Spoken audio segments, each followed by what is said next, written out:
சக்தி தாயே போற்றி.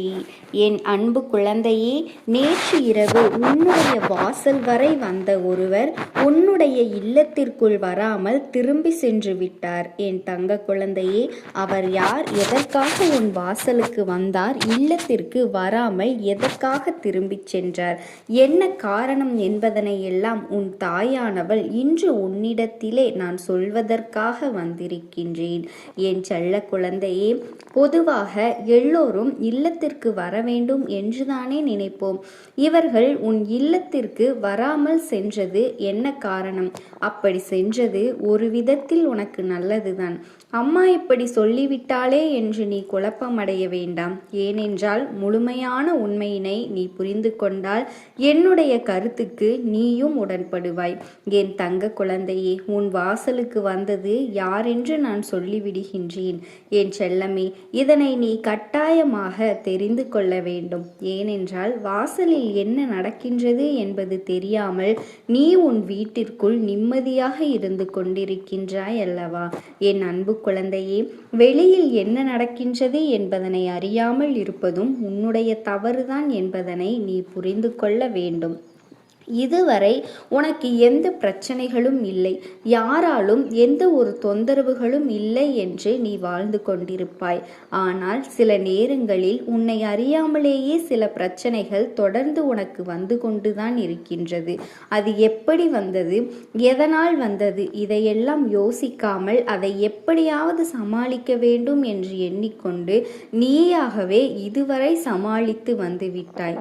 என் செல்ல குழந்தையே, அந்த பிரச்சனையின் தொடக்கம் எங்கே ஆரம்பித்தது என்று நீ சிந்தித்து பார்த்தாயானால் உனக்கே அதனுடைய உண்மை என்னவென்பதனை எல்லாம் புரிந்து கொள்வாய்.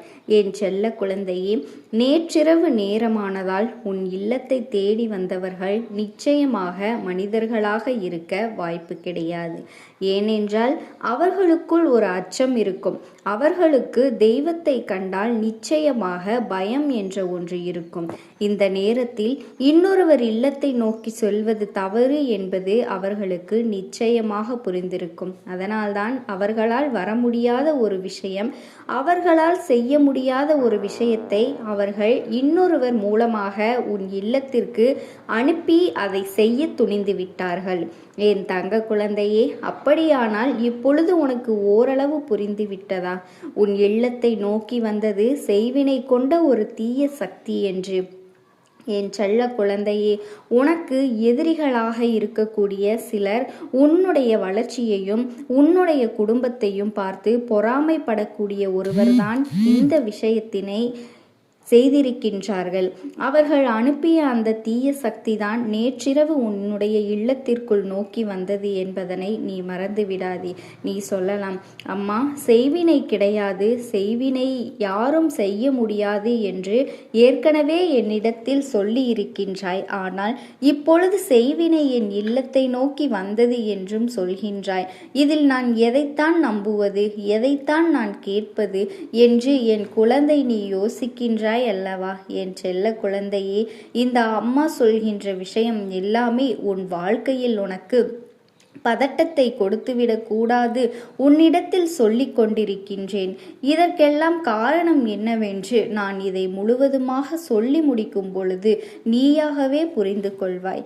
என் தங்க குழந்தையே, அம்மா ஏன் இப்படி ஒரு விஷயத்தை நமக்கு கொண்டு வந்து சேர்த்தார் என்று நீ புரிந்து கொள்வாய்.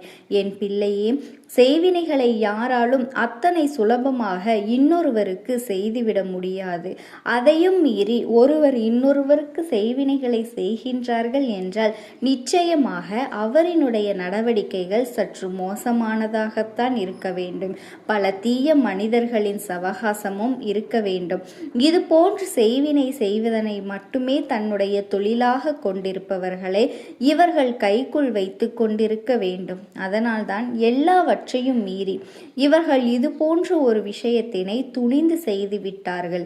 அப்படியானால் உன் இல்லத்திற்குள் வந்த அந்த செய்வினை என்ன செய்தது, எதனால் திரும்பிச் சென்றது என்று நான் உன்னிடத்திலே விளக்கமாக சொல்லிவிடுகின்றேன்.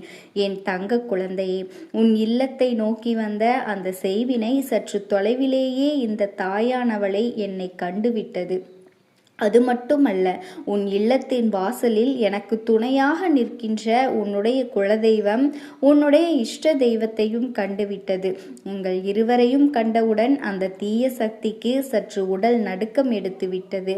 என் குழந்தையே, நான் அந்த தீய சக்தியை கண்டவுடன் இங்கே வா என்று அழைத்தாலும் திரும்பி பார்க்காமல் கூட ஓட்டம் எடுத்து விட்டது. அப்பொழுது நான் துரத்தி சென்று பிடித்திருக்கலாம். எதனால் இங்கே வந்திருக்கின்றாய் என்றும் கேட்டிருக்கலாம். ஆனால் அதை நான் கேட்கவில்லை. ஏன் தெரியுமா? அது ஓடிய ஓட்டத்திலேயே நான் புரிந்து கொண்டேன். நிச்சயமாக இது மிகவும் சாதாரணமான ஒரு செய்வினை. உன்னுடைய இல்லத்திலே என்ன நடக்கின்றது, என்ன செய்யலாம் என்று வேவு பார்ப்பதற்காக வந்த ஒரு வினை. என் தங்க குழந்தையே, உன்னை கண்காணித்து விட்டு உனக்கு தீமைகளை செய்வதற்கு உன்னுடைய எதிரிகள் அவர்களை ஏவி விட்டதாக இந்த அம்மா நான் புரிந்து கொண்டேன். ஆனால் இது போன்ற விஷயங்களில் எல்லாம் ஒருவர் குடும்பத்தில் இருக்கின்ற நிம்மதியெல்லாம் கெடுத்துக்கொண்டு அவர்களை அழிப்பதற்காக அனுப்பி வைத்திருக்கின்றார்கள். இதையெல்லாம் நீ முழுவதுமாக புரிந்து கொள்ள வேண்டும். என் குழந்தையே, இப்பொழுது உன் இல்லத்தின் வாசல் என்பது அத்தனை சாதாரணமாக எல்லோராலும் நுழைந்துவிடக்கூடிய வாசல் கிடையாது.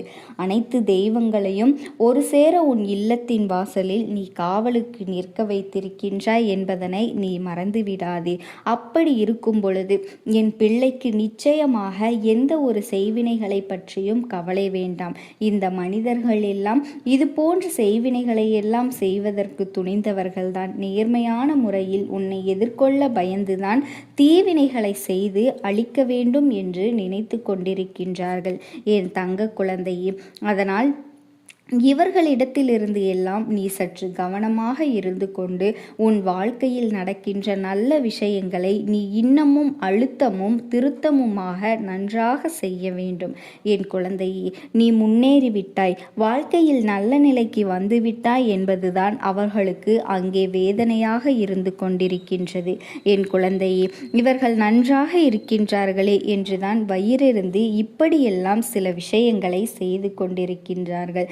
யாரெல்லாம் உன்னை உருப்பட மாட்டாய், நீ நன்றாகவே இருக்க மாட்டாய், முன்னேற மாட்டாய் என்று சொன்னார்களோ அவர்கள் கண்முன்னே நீ நன்றாக வாழ்ந்து காட்ட வேண்டும். உன்னை குறைவாக எடை போட்டவர்களின் முன்னிலையில் பெயர் சொல்லும்படி நீ வாழ்ந்து காட்ட வேண்டும். என் அன்பு குழந்தையே, உன்னுடைய வாழ்க்கையில் நீ எந்த ஒரு தவறினையும் செய்யாமல் உண்மையாக நேர்மையாக இருக்கின்ற காரணத்தினால்தான் உனக்கு தெய்வங்களின் அன்பு கிடைத்திருக்கின்றது. தெய்வங்கள் அனைவரும் உனக்கு காவலாக இங்கே நின்று கொண்டிருக்கின்றோம் என்பதனை நீ மறந்து விடாதே. நீ இப்பொழுது இருப்பதைப் போலவே எப்பொழுதும் உண்மையாக நேர்மையாக இருந்து கொண்டு மற்றவர்களுக்கு எந்த ஒரு தீங்கினையும் செய்யாமல் இருந்தாயானால் நிச்சயமாக அனைத்து தெய்வங்களும் உனக்கு துணையாக இருக்கும் என்பதனை நீ மறந்து விடாதே. என் அன்பு குழந்தையே, நீ கேட்ட வரங்களை உனக்கு அள்ளித்தரவே உன் தாயானவள் இன்று உன்னை தேடி வந்திருக்கிறேன். என் செல்ல பிள்ளையே, நீ வேண்டாம் என்று சொன்னாலும் சரி, நாளைக்குள் உன்னுடைய இல்லத்தில் நடக்கப் போகின்ற ஒரு விஷயத்தை உனக்கு எடுத்து சொல்வதற்காகத்தான் உன் தாயானவள் இன்று உன்னை தேடி வந்திருக்கின்றேன். என் குழந்தையே, இன்று இரவை அம்மா சொன்னது உனக்கு காரணம். என் தங்கமே, நாளையோடு நீ 2 வருடங்களாக என்னிடம் வைத்திருந்த வேண்டுதல்கள் அனைத்தையும் நான் நிறைவேற்றி உன் வாழ்க்கையில் ஒரு முக்கியமான அதிசயத்தை நடத்தி காட்ட வேண்டும் என்றுதான் உன் தாயானவள் நான் இப்போது உன்னை தேடி வந்திருக்கின்றேன். என் தங்கமே, இப்போது அதை முடிவெடுத்து வைத்துவிட்டுதான் உன்னோடு பேசிக்கொண்டு இருக்கின்றேன். இன்று இரவு ஆனது உன்னுடைய இல்லத்தில் அதிசக்தி வாய்ந்த மாற்றங்களை எல்லாம் நடத்தி கொடுக்கக்கூடிய இரவாக இருக்க போகின்றது. என் தங்கமே, எந்த விஷயங்களை நினைத்து மனதிற்குள் நீ கலக்கத்தை கொண்டாயோ, எந்த ஒரு விஷயம் உன்னுடைய இல்லத்தில் நடந்தால் எல்லோரும் மனமகிழ்ச்சி அடைவார்கள் என்று நினைத்தாயோ அந்த விஷயத்தை உன்னுடைய இல்லத்தில் நான் நடத்தி காட்டப் போகின்றேன். என் தங்கமே, அது மட்டும் அல்லாமல் இந்த தாயானவள் உன்னுடைய இல்லத்தில் இருக்கின்ற ஒரு தீய சக்தியினை விரட்டியடிக்கவும் போகின்றேன். நீ நினைக்கலாம், தீய சக்தி என்றால் யாரோ நம் இல்லத்திற்குள் ஏவிய செயல்கள் என்று. என் தங்கமே, நான் இன்று வெளியில் அனுப்பப் போகின்ற தீய சக்தியானது அது போன்றது கிடையாது. உன் இல்லத்தில் இருக்கின்ற ஒருவரினுடைய மனம் முழுவதும் தீய எண்ணங்கள் மட்டுமே நிரம்பி வழிந்து கொண்டிருக்கின்றது. அவருக்குள் இருக்கின்ற அந்த தீய எண்ணங்களை நான் இன்று வெளியில் அடித்து விரட்டப் போகின்றேன். நாளைய விடியலிலிருந்து அவர்கள் நேர்மறையான சிந்தனைகளை மட்டுமே தன்னுடைய மனதிற்குள் வைத்திருப்பார்கள். எந்த விதமான எதிர்மறை எண்ணங்களும் இல்லாமல் எல்லோருக்கும் நல்லது செய்ய வேண்டும், எல்லோரிடத்திலும் நல்ல வார்த்தைகளை பேச வேண்டும் என்று நினைக்கப் போகின்றார்கள். எப்பொழுதும் எந்த செயலை செய்தாலும் அதற்கு முட்டுக்கட்டையாக நின்று கொண்டிருப்பவர்கள். நீ எந்த காரியத்தை எடுத்து செய்வதாக இருந்தாலும் அதற்கு உடனடியாக எதிர்மறை வார்த்தைகளை தந்து கொண்டிருப்பவர்கள் இவர்கள்தான். என் பிள்ளை, ஏதேனும் ஒரு நல்ல விஷயத்தை செய்ய தொடங்கிய பிறகும் கூட இவர்களினுடைய வார்த்தைகள் உன்னுடைய மனதில் கஷ்டத்தை ஆக்கிவிடும். நாம் எதற்கு இதை செய்ய வேண்டும் என்று நினைக்க தொடங்கி விடுவாய். அந்த அளவிற்கு எந்த காரியத்திலும் உன்னால் எதுவும் செய்ய முடியாதபடிக்கு உனக்கு கஷ்டங்களை கொடுத்து கொண்டிருந்த அந்த ஒருவரினுடைய மனதில் இருந்து அந்த தீய சக்தியை நான் எடுத்து வெளியே விரட்டப் போகின்றேன். என் தங்கமே, அவர்களுக்கு நல்ல மனது வேண்டும். அவர்களுடைய மனதில் இப்படி தீய எண்ணங்கள் வரக்கூடாது என்றுதானே நீ 2 வருடங்களாக என்னிடம் வேண்டுதல் வைத்து கொண்டிருந்தாய். அவர்களுக்கு இந்த எண்ணங்கள் எங்கிருந்து வந்தது என்று ஒரு சந்தேகம் உனக்கு இருக்கின்றது. ஏனென்றால் முன்பெல்லாம் அவர்கள் இப்படி கிடையாது. ஆனால் இந்த 2 வருடங்களாக இவர்களின் எண்ணங்கள் அதிக மாற்றத்தை கொண்டிருக்கிறது. இவர்கள் எதை செய்தாலும் அதில் எதிர்மறை எண்ணங்கள் தான் அதிகமாக இருக்கின்றது. இவர்களோடு 2 நிமிடம் பேசிவிட்டால் போதும், நம்முடைய எண்ணங்கள் கூட எதிர்மறையாக மாறிவிடும். நான் ஒரு செயலை செய்ய நினைத்து தொடங்கினாலும் அதை நம்மால் செய்ய முடியாமல் போய்விடும்.